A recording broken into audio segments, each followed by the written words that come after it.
it's Connie. Welcome to my kitchen, and let's talk ginger.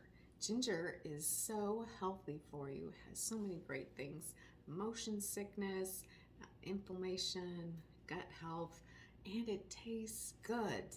So today we're going to talk about some tips for storing and using ginger. I don't know about you, but I got tired of my fresh ginger going bad. It got soft, it got shriveled. I just tried to store it on the counter, in the refrigerator, and before I could use my whole ginger root or even half of it, it was bad. So I started storing it in the freezer about 2 years ago, and Pampered Chef's reusable silicone storage bags are the perfect way to store it in the freezer. I love that these go in the dishwasher, the microwave, even in the oven, and the freezer and the fridge. They're great for so many things, but storing ginger in the freezer is one thing that I use them for.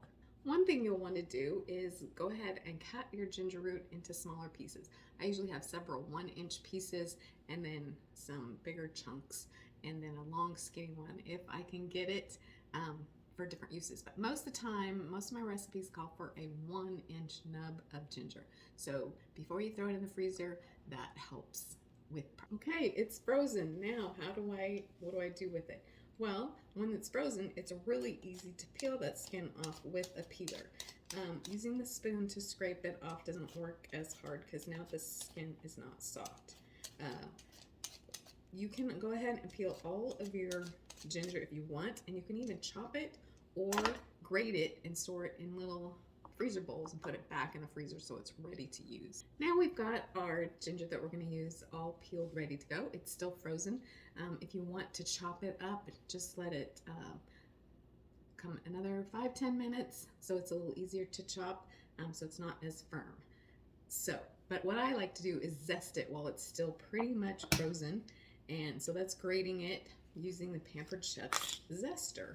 So this is great for citrus, got apple, lime, lemon here, nutmeg, cinnamon, garlic if you want to, but I use it a lot for ginger. So I go ahead, grate it and zest it.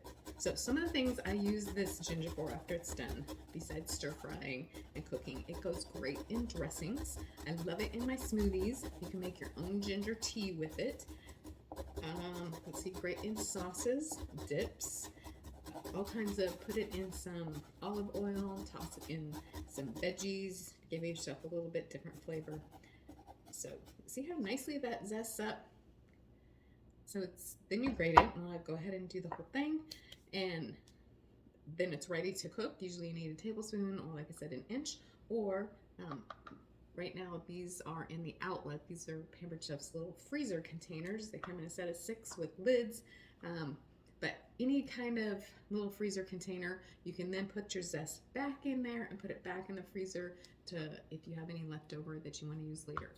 So I store mine typically in this medium size because sometimes I have 2 or 1.5 big roots, but there's also the small silicone.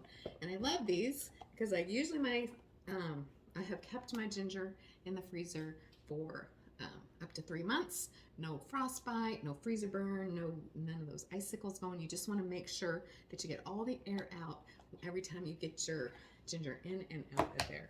So here you go. Ginger tip: eat fresh ginger, it's good for you.